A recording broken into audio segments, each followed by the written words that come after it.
Gente, o pastor Sebastião falou aqui algumas vezes, a gente tem vivido momentos de jejum e oração aqui na igreja, que tem sido um derramado Espírito tremendo. E os últimos meses nós temos lido e temos meditado nesse livro, Momentos Decisivos, e tem falado demais conosco, que o pastor sentiu no coração de trazer isso para a igreja, porque se está fluindo em nós, ele pode fluir através de nós, e nós podemos fazer com que a nossa igreja nesse lugar continue sendo mais um farol, mas que esse farol alcance ainda mais longe, através da minha e da tua vida, queimando no altar do Senhor. Amém, gente? Amém, amém e amém. Queridos, hoje, dia 15 de maio, Dia Internacional da Família. É um dia especial, é um dia que merecia estar em todas as mídias. Família é um projeto de Deus. Nós vamos falar de algumas coisas aqui, que talvez mexam um pouquinho com você, talvez faça, sabe aquela ferida? Pode ser que ela apareça, mas alguém aqui já sofreu um acidente e precisou ir para o pronto-socorro, não? Você lembra como é que é gostoso aquele negócio de limpar antes de fazer o curativo? Mas depois do curativo, a coisa fica boa, não fica? Creia, se doer nesse meio tempo, espere até o final. Porque Deus vai trazer, através do seu óleo, um bálsamo de alegria sobre isso, amém? Amém, amém e amém. Eu vou pedir para os meus amigos midianitas, aprendi essa hoje, me ajudar. Vamos todos abrir a nossa Bíblia em Salmo 127. Os nossos amigos midianitas, né? Estão ligados, vocês viram, né? Ok. Eu vou pedir que você fique em pé, vamos ler. Essa versão nova Almeida atualizada, a NAA, diz assim: se o Senhor não edificar a casa, em vão trabalham os que a edificam. Se o Senhor não guardar a cidade, em vão vigia a sentinela. Será inútil levantar de madrugada, dormir tarde, comer o pão que conseguiram com tanto esforço. Aos seus amados, Ele o dá enquanto dormem. Herança do Senhor são os filhos, o fruto do ventre, seu galardão. Como flechas na mão do guerreiro, assim são os filhos da sua mocidade. Feliz o homem que enche deles a sua aljava, não será envergonhado quando enfrentar os seus inimigos no tribunal. Pai, a tua palavra foi lida, e como teus instrumentos, como tuas ferramentas, Pai, que o Senhor possa encontrar em nós, Pai, um canal livre, Senhor, para a condução da mensagem que o Senhor tem falado. Nos ajuda, Senhor, nesse momento. Abre, Senhor, os ouvidos, Pai. Abre, Pai, os olhos dos teus filhos, Senhor. E acima de tudo, Pai, não permita, Pai, em nome de Jesus, repreendemos agora a ação do inimigo, tentando arrancar a semente a ser plantada no coração dos teus filhos. Não, Pai. Que ela encontre em cada coração terra fértil, Senhor. Em nome de Jesus. Amém. Amém e amém. Pode sentar, querido.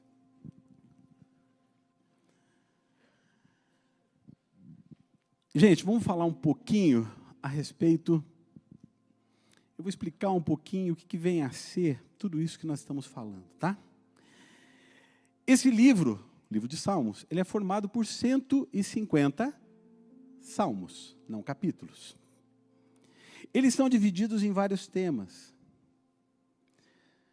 Louvor, adoração, segurança, penitência, outros. Esse aqui em específico é um salmo de sabedoria. Ele traz à luz vários ensinamentos importantes. São poucos versículos, mas tem muita coisa para ser extraída daqui. Sendo de sabedoria, ele é um salmo atribuído a Salomão. E é próprio ser dele porque ele foi também quem edificou a casa. Quem edificou a casa do Senhor, quem edificou o templo. Esse salmo está incluído num conjunto de 14 salmos, que é do 120 ao 134, são chamados cânticos de degraus. Você pode ver na sua Bíblia, você tem um subtítulo, ele vai estar escrito ali, cânticos dos degraus ou cânticos de romagem. Eles eram utilizados, especificamente, durante a peregrinação do povo judeu. Esse povo fazia essa peregrinação em tempos de festa. Eles iam de onde estavam até Jerusalém, em 3 festas específicas que aconteciam, que era a festa dos pães sem fermento, as festas das semanas e a festa das cabanas. Isso está lá em Deuteronômio 16, se você quiser conferir depois, tá bom?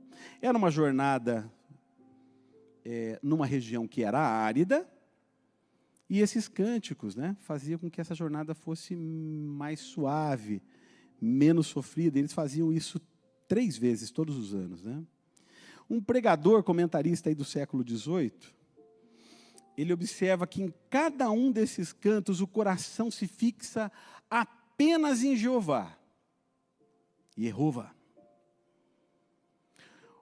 Se você acompanhar aí na sua Bíblia, os primeiros versos do Salmo 120 até aqui, você vai ver lá dizendo assim: eu clamo ao Senhor, eu levanto os meus olhos para os montes, vamos à casa do Senhor, a ti levanto os meus olhos. Se o Senhor não tivesse do nosso lado, os que confiam no Senhor. Quando o Senhor trouxe os cativos, o Senhor, e somente o Senhor, é assim exaltado em cada passo desses cânticos, chamado cânticos de subidas, né? Esse salmo especificamente fala da bênção sobre o povo de Deus, como sendo a sua única necessidade e privilégio, e fica claro o ensino de que não importa o que se esteja construindo, o mais importante é que Deus esteja presente. Você lembra o tema dessa mensagem? A gente espalhou pelas nossas redes. Diz lá, a tarefa de construir um lar. Olha que coisa interessante.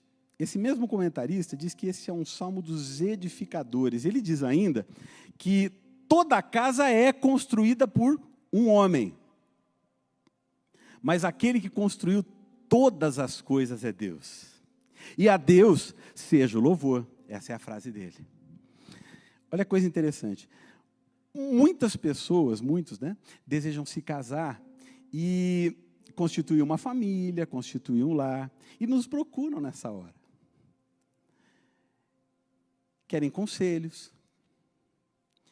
E a gente tem atendido diversos casais que, para iniciar, estamos falando de construção, a construção desse sonho, eles nos procuram. Então, como eu disse, para aconselhamento, eles sendo atendidos, são encaminhados para os cursos de noivos que a gente faz. E a gente tem tido o privilégio de realizar muitos casamentos. Eu falei assim que o diga o pastor Jefferson, né? Que tem se mostrado aí com força, ser discípulo do pastor Sebastião. Não sei se você sabe, há 18 anos, quando o pastor chegou, ele era conhecido como pastor casamenteiro. O pastor Jefferson, no ano passado, realizou 14 casamentos. Pode falar assim, uau. Viu? Todo mundo ligado. Esse é o passo correto a ser dado. Eu quero saber, eu quero aprender, eu quero conhecer mais de Deus. E eu preciso entender aquilo que Ele tem para mim. Porque, como eu falei, família é projeto de Deus. Então, quando você quer entender um pouco mais da construção, se você quer... Vocês já viram numa obra as coisas acontecendo? Não tem lá um engenheiro com uma planta? Aquilo é chamado de projeto. Ele vai acompanhando, para e passo, tudo o que está acontecendo. E a melhor maneira é consultar o manual do fabricante, a Bíblia. Esse é o nosso manual. Ele nos ensina a respeito de várias etapas a respeito da nossa vida. Só que tem um detalhe, gente. Seria bom se todos os atendimentos que a gente faz fossem desse tipo. Porque aqui a gente está construindo, a gente está edificando. Essa é uma parte boa de ser pastor, gente, de verdade. Agora, isso não acontece sempre assim. A gente é procurado também em momentos de crise em famílias. Lares que se tornam disfuncionais pela quebra dos valores eternos que foram instituídos por Deus. Valores eternos instituídos por Deus. Marido e esposa em conflito por diversos motivos. Irmãos em disputa. Filhos que desobedecem aos pais. Eles acabam fora dos caminhos e dos propósitos do eterno, cuja vontade ela é boa, ela é perfeita, ela é agradável. Um caos se instala. Mas o que a palavra diz a respeito disso? Como se aplica à nossa vida os ensinos que a gente acabou de ler? Veja, o primeiro passo, a gente deve envolver e reconhecer Deus em todas as etapas desta edificação. Nós estamos falando de edificar o nosso lar. É diferente edificar a casa e edificar o lar. A gente está traçando um paralelo aqui, tá? Nós estamos construindo o nosso lar. O verso 1 do Salmo 127 diz que se o Senhor não edificar a casa, em vão trabalham os que a edificam. Então está claro. É vã a interferência humana sem a mão de Deus. É preciso procurar a Deus antes de nós iniciarmos uma obra, qualquer que seja ela. E nesse caso específico, a gente pode entender por obra, vamos aplicar aqui, é o que nós estamos conversando agora, o casamento, a família. Isso porque existe um processo de construção bem alicerçado, paredes sólidas, bem erguidas, alinhadas, um telhado firme, resistente. A gente depende do auxílio de Deus em todo o tempo. O nosso conhecimento sem a sua companhia não resultará numa edificação firme, ou, no nosso caso, saudável. Edificação do caráter, edificação dos nossos planos de vida, dos planos de trabalho e tantos outros tipos de edificação. No livro de Jeremias, a gente vê o próprio Deus falando sobre o seu povo. Ele está falando sobre o seu povo.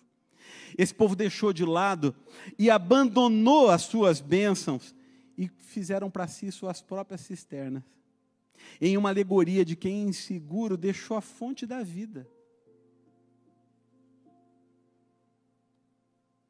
Gente, eles estavam do seu lado com um Deus que dava água e ele não era um poço qualquer, era algo que jorrava. E quando a gente fala que a água de Deus está jorrando, a gente está falando de bênção sem fim. Nada ia faltar. Tudo que eles precisavam era ser obedientes.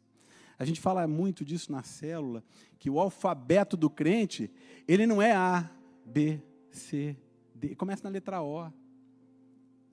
O, B, D, C.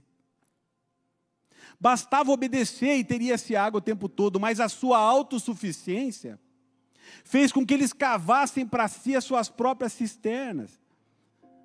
Dizendo assim, não, a gente não precisa defender, né? A gente não precisa depender. A gente cava aqui, está tudo certo. Autossuficiência. Não tem problema nenhum você cavar um poço. Nenhum. O que aconteceu ali com eles foi o que estava no seu coração, que fez com que eles olhassem para esse poço dessa forma. Está lá em Jeremias 2:5, o próprio Deus dizendo, que injustiça os pais de vocês acharam em mim, para que se afastassem de mim? Seguindo ídolos sem valor e se tornando eles mesmos sem valor, Jeremias 2,5. Aí no verso 12 e 13 ele diz assim: fiquem espantados, ó céus, fiquem horrorizados e cheios de espanto. Gente, o próprio Deus falando isso.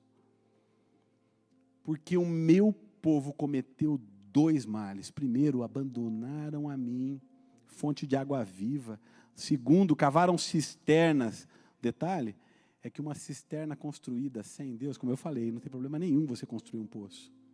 Só que essa cisterna, construída com o coração dessa forma, elas se transformaram em cisternas rachadas que não retinham água. A gente não deve agir assim. Em cada etapa a gente precisa reconhecer, olhar para o alto e dar glórias a Deus por cada vitória que o Senhor tem nos dado. A gente tem falado, Ebenezer, até aqui o Senhor tem nos ajudado. A gente pode falar isso em todos os momentos do dia, porque isso é fato. Você tem louvado ao Senhor por cada etapa? Por cada vitória que Ele tem concedido? Você tem entregue a Ele os teus caminhos, projetos e sonhos? Salmo 37, 5.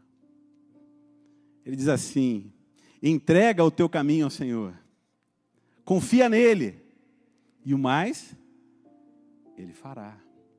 A versão em inglês diz que Ele vai agir. Mas como eu posso fazer isso? A resposta está assim, ó, buscando a Deus antes, dependendo dEle sempre, glorificando o seu nome sempre, em todo tempo, porque vai ser inútil o muito trabalhar, o vigiar, o excesso de esforço. Sem Deus, vai ser inútil. Você já tentou nadar a conta corrente? Você acaba a força e você olha para o lado, você não saiu do teu ponto de referência. É exatamente assim. Versos 1 e 2, Lucas, projeta lá para mim, por favor, querido.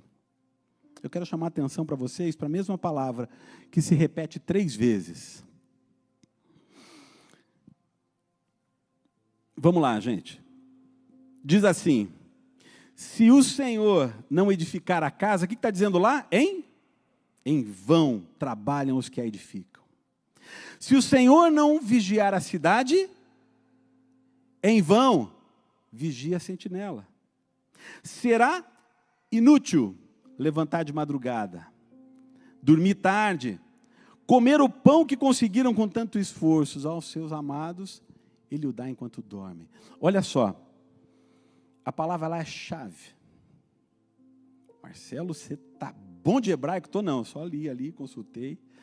Né? O Miguel ajuda a gente ali de vez em quando, eu lembro do professor da faculdade também, mas essa hora de consulta é legal. Não sou o cara do hebraico mesmo, mas essa palavra, ela tem o sentido de nulidade. É nulo mesmo, é exatamente como está traduzido aqui para o português. É vão, é nulo, é inútil. Spurgeon ele afirma que é vão a mão humana sem a mão de Deus. É vão o olho humano sem o olho de Deus. Em João 15, no verso 5, Jesus, o próprio Jesus, tua Bíblia deve estar escrito lá em vermelho, ele diz assim: sem mim, vocês poderão fazer algumas coisas. Está escrito isso aí lá? O que está escrito? Nada, sem mim, nada podeis fazer. E se a gente não pode fazer nada sem Deus, sabe o que eu não posso esperar em meus planos, nos meus projetos? Eu não posso esperar a ação de Deus. É simples assim. Ele não foi convidado, ele não vem. Convidado que não foi, ele não virá. Sabe outra coisa que eu não posso esperar? Sucesso. Lembra que o missionário Vergara falou para nós aqui? Fracasso é fazer sucesso onde Deus não nos chamou para estar. Mas como saber disso se a gente não se comunica com Ele? E como é que a gente se comunica com Ele? Lendo a Bíblia. E quando a gente lê a Bíblia, Deus está falando conosco. E quando a gente ora, a gente está falando com Deus. Agora, se eu não leio a Bíblia e eu não oro, eu não sei o que Ele quer para mim. Quem aqui participou da escola bíblica dominical um dia na vida? Lembra do negócio assim? Leia a Bíblia e faça a oração, faça a oração, faça a oração. Leia a Bíblia e faça a oração, se quiser crescer. Se quiser crescer, se quiser crescer, leia a Bíblia e faça a oração, se quiser crescer. E o contrário? Quem não ore a Bíblia não lê, Bíblia não lê, Bíblia não lê. Quem não ore a Bíblia não lê, diminuirá. Diminui.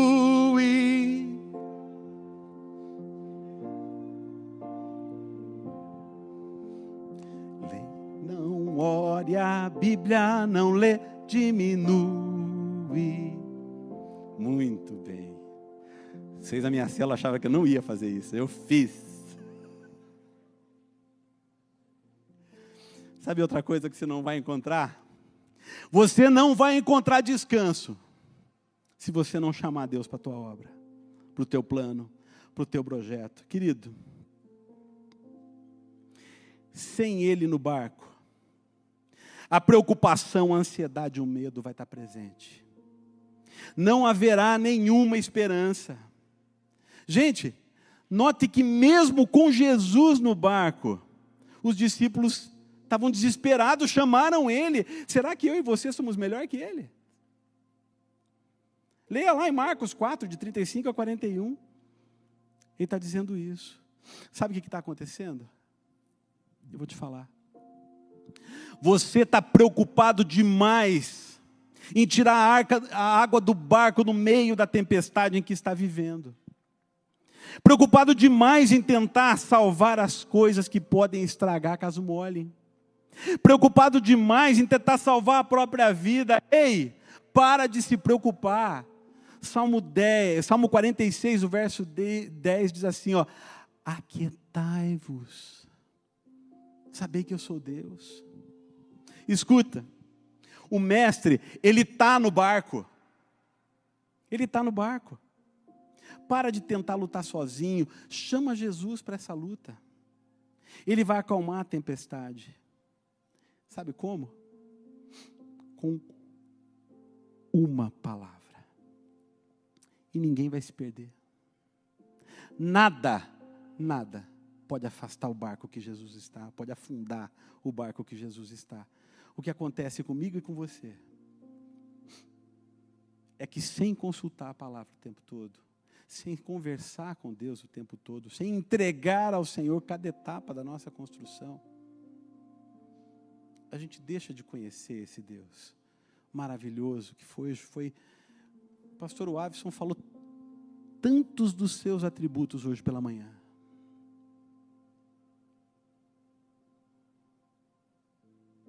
E sem conhecê-lo, a gente se perde. O profeta Oséias diz: o meu povo está sendo destruído por falta de conhecimento. Querido, não se engane. A única forma de ter descanso e paz é confiando plenamente naquele em que a casa deve estar firmada. Aonde a minha casa está firmada? Qual é a tua resposta? Jesus fala em Mateus 7, de 24 a 27, de novo, se a tua Bíblia ela é da versão Almeida, ela vai estar lá, escrita em vermelho, é o próprio Jesus falando. Ele fala da casa que foi construída sobre areia.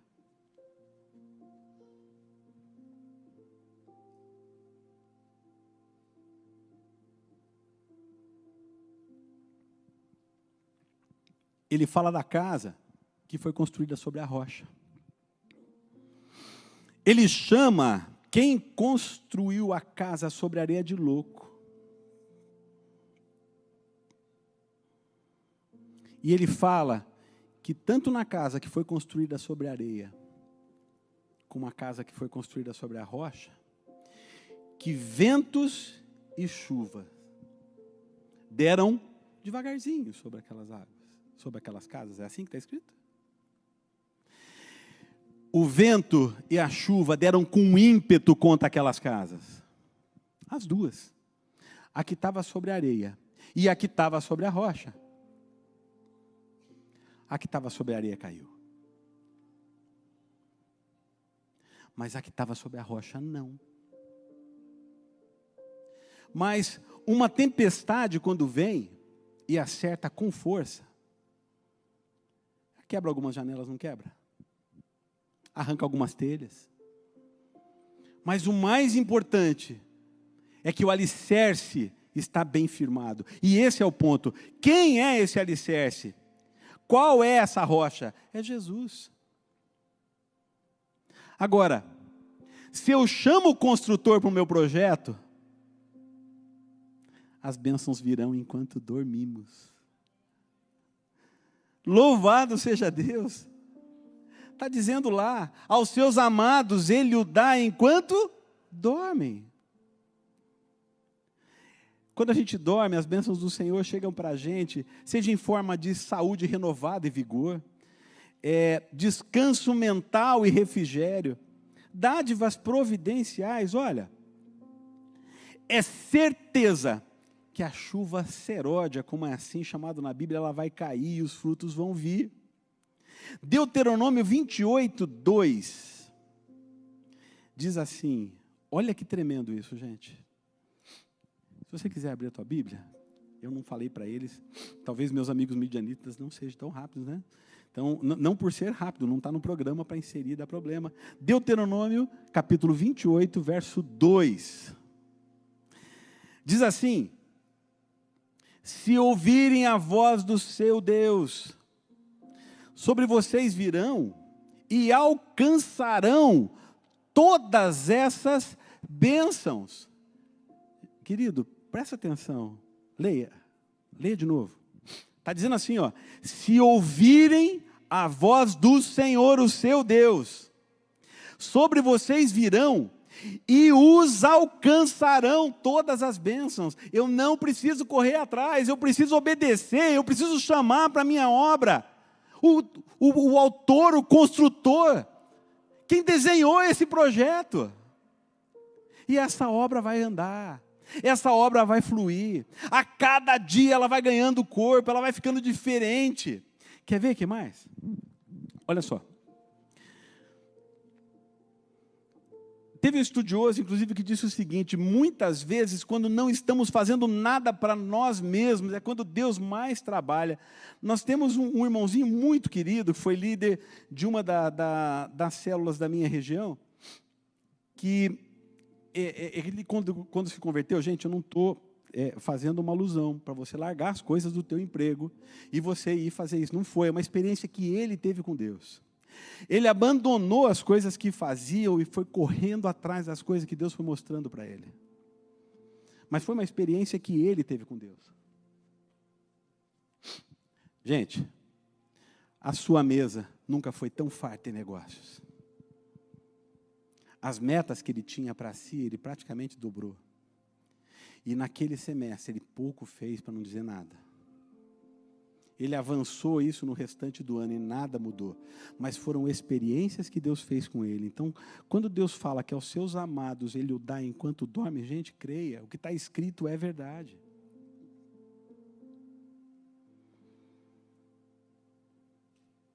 E quando a gente fala de filhos, o que são filhos? Os filhos são herança do Senhor. Gente, herança é coisa boa, creia. Quando os pais recebem os filhos como herança, eles confiam, eu sou pai, eu tenho a minha vida entregue nas mãos do Senhor, eu sei que o Deus em quem eu entreguei a minha confiança, Ele vai suprir as minhas necessidades, porque Ele está ali nessa obra. Se eu continuar ensinando os meus filhos no temor do Senhor, eles vão se tornar a alegria dos seus pais. E quando as nossas flechas seguirem para o alvo. É interessante essa analogia, né? Como flechas na mão do valente, assim são os filhos da sua mocidade, né? Quando essa analogia que faz dos nossos filhos a flecha, você pode imaginar, né? Aljava, flecha lá dentro. Quem que arremessa isso? São os pais. Enquanto os filhos estão na aljava, eles estão seguros. Mas quando seguirem, o alvo deve ser o destino a ser alcançado. E que alvo é esse? Como eles vão conhecer esse alvo se eles forem atirados ao acaso? Em que a minha construção está firmada? Aonde está, em qual etapa está a construção do meu lar?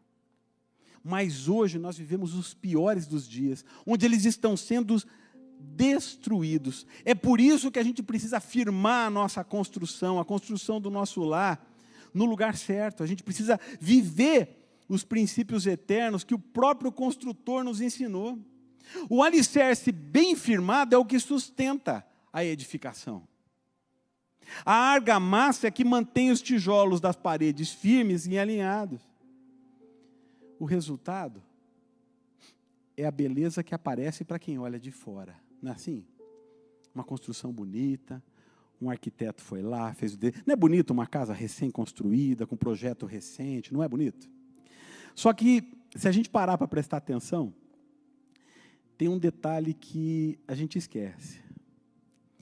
O que mantém essa casa em pé é algo que não está visível, é o alicerce. E esse alicerce é a presença de Deus. Eu vou falar de novo. O alicerce da casa não é a beleza externa. O alicerce da casa fica escondido. E ele é a presença de Deus. O que mantém a casa em pé não é algo que está visível. O que mantém os tijolos nas paredes, no lugar, e que fortalece aquela parede, é a argamassa do Espírito Santo, ele que junta os tijolos do amor, tijolos da aliança, tijolos da fidelidade, tijolos do respeito. É o Espírito Santo. Se ele não estiver envolvido na construção do teu lar, a coisa não vai fluir, querido. Não tem jeito. Mas pastor, desviei só um pouquinho. É bobagem, isso aqui não dá nada. Dá, querido. Dá. Creia, dá. Não faz muito tempo eu assisti, aqueles que fazem parte aí do Águas Profundas vai saber o que eu estou falando. Uma pregadora dizendo o seguinte, que o filho dela queria sair com os amigos e assistir alguma coisa lá que ela não sabia o que era, e ele disse que estava indo com os amigos, e ela falou, mas lá tem coisas que edificam, filho? Ah, não, mãe, a gente só vai se divertir. Mas e não tem bobagem lá, filho? Não, talvez tenha, mas é só uma coisinha de nada. Aí ela pegou e falou, tá bom, filho. E o filho amava um determinado tipo de bolo lá. E ela foi e fez um bolo para esse filho, né? E nesse bolo que ela fez para esse filho, ela pegou um pedacinho do cocô do cachorro e colocou ali na massa, bateu junto. E o filho chegou, aquele cheiro gostoso ali pela cozinha, né? Um pedaço pequeno, no bolo, né? Aquele cheiro gostoso. Mãe, a senhora fez aquele bolo que eu gosto tanto? Sim, filhinho, eu fiz. Ah, me dá um pedaço já, mas filho, está quente, não tem problema, que era assim mesmo. E ela cortou o pedaço e deu para ele. Quando ele ia colocar na boca, ela falou, só tem um detalhe, eu peguei um pedacinho do cocô, do totó, e coloquei ali. Mas é só um pouquinho, não tem problema. Quantas concessões você tem feito para o mundo dentro da sua casa? Vou perguntar diferente. Quantas concessões eu tenho feito para o mundo dentro da minha casa? Você acha que só um pouquinho de fermento não vai estragar a massa toda?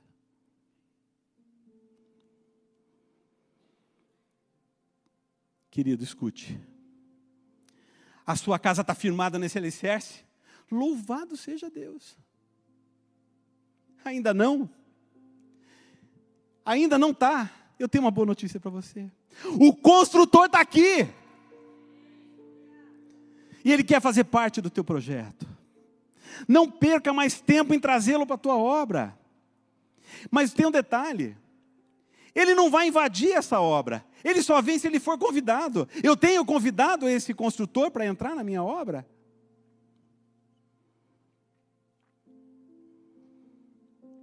Eu tenho algo para te dizer.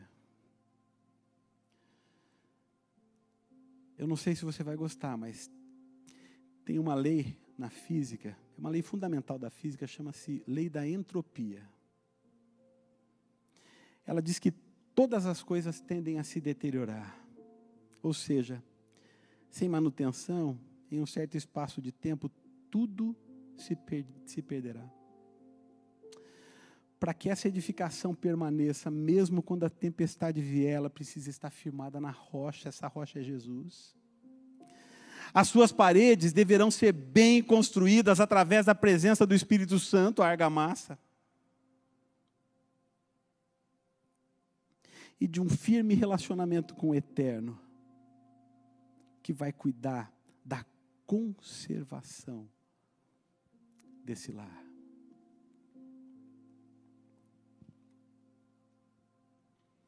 Eu vou convidar você para ficar em pé.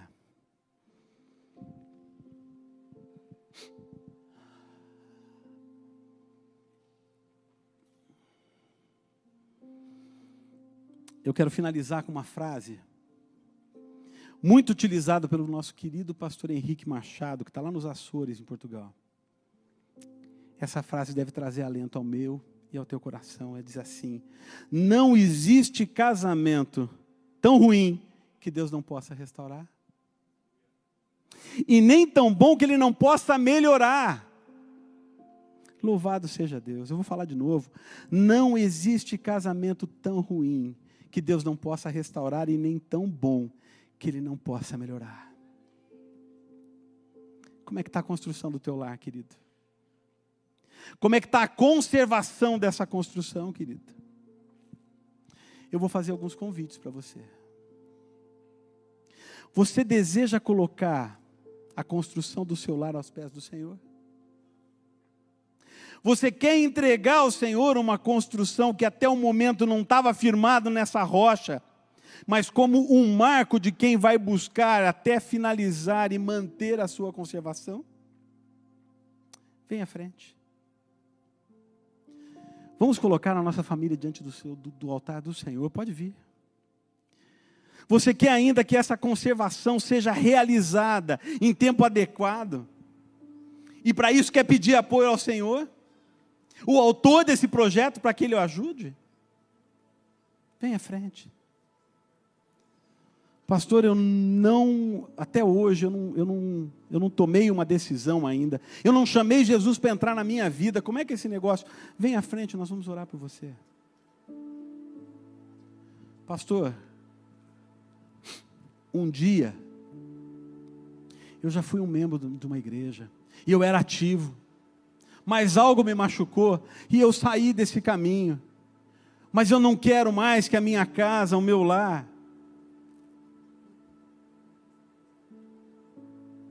fique fora desses planos. Vem à frente, querido, vem à frente.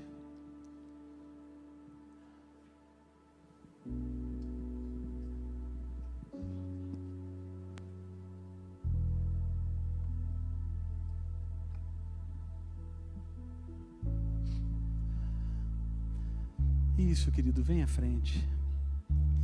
O lugar de chorar é aos pés do Senhor. Nesse lugar, tem um autor de uma música que diz assim, que aos pés do Senhor é o lugar mais alto para se estar.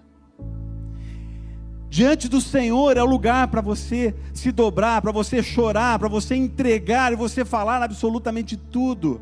Tudo que pode estar te machucando. É o lugar para você entregar aquele filho que você acha que está se perdendo. É o lugar para você colocar o teu relacionamento que pode estar saindo das mãos. É o lugar onde você vai dizer: Senhor, eu estou vendo que as coisas estão se perdendo. mas eu vou tomar atitude a partir de agora, eu vou andar nos teus caminhos, eu vou descobrir, eu vou ler na tua palavra, eu vou ter contato com o Senhor todos os dias, para entender aquilo que a tua palavra quer de mim. É aqui, aos pés do Senhor, faz isso. Nós vamos cantar o verso de uma canção, e em seguida nós vamos orar. Pai, nós profetizamos tudo isso sobre as nossas casas, Pai. Pai, olha cada coração aqui entregando a sua família, a sua casa diante do seu trono. Pai, existem pessoas se reconciliando contigo, existem pessoas te chamando, vem para a minha obra, Senhor. Pai, que o Senhor possa entrar, Senhor, em cada um desses lares, nessa construção, que as paredes sejam bem alinhadas, que os tijolos sejam firmes pelo teu Espírito, que o alicerce, que é o Senhor, esteja bem firmado, e que ali, Pai, a gente possa encontrar refrigério em Ti, Senhor. Pai, se alguma construção, Senhor, não está sendo erigida corretamente, alguma parede esteja torta, eu sei que o Senhor pode consertar isso tudo. Pai, se preciso for, quebra, limpa, faz de novo cada um desses vasos, Pai. A obra final, Senhor, nós sabemos que ela é muito melhor do que a que existe hoje. Entregamos diante do Senhor tudo isso, Pai. Nós profetizamos restauração, nós profetizamos, Pai, da Tua paz, da Tua alegria em cada um dos lares representados aqui. Nós profetizamos que aquele filho vai ser resgatado. Nós profetizamos, Senhor, sobre a vida dos nossos filhos, a Tua bênção, Senhor. Nós profetizamos assim, Senhor, e entregamos diante do Teu altar cada uma das nossas preocupações, porque sabemos que é do Senhor, é do alto que vem o nosso socorro, e é ao Senhor que nós erguemos as nossas mãos, Pai. Em nome de Jesus a Ti oramos assim, agradecidos. Amém. Amém. Tá? Eu tenho uma excelente notícia para dar para você. E sabe aonde está? Está no próximo Salmo, Salmo 128. Ele diz assim: bem-aventurado aquele que teme ao Senhor e anda nos seus caminhos. Você comerá do fruto do seu trabalho, feliz será, e tudo irá bem com você.